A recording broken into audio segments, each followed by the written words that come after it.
quiet. Get these ones in here. This is one.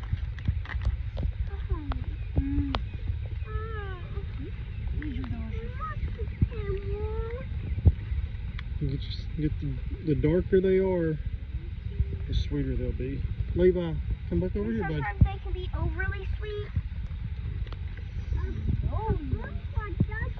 Levi, come here, son.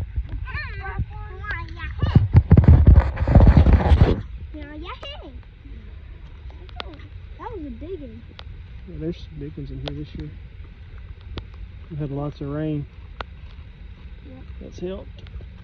Lots out. Lots of sunlight.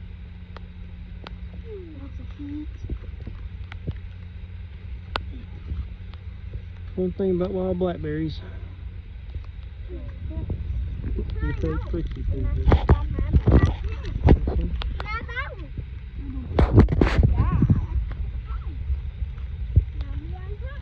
Levi, do you want to pick some or no? Since my hand's a lot smaller, I can get to blackberries that you can't. Yep, and my arms are a lot longer. I can get to blackberries you can't.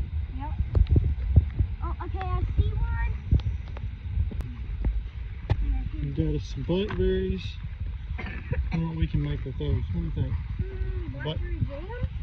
We're gonna need a lot more blackberries than that. Yeah, but we can come back. But if we pick a few more the next couple days, we might go do a blackberry cobbler.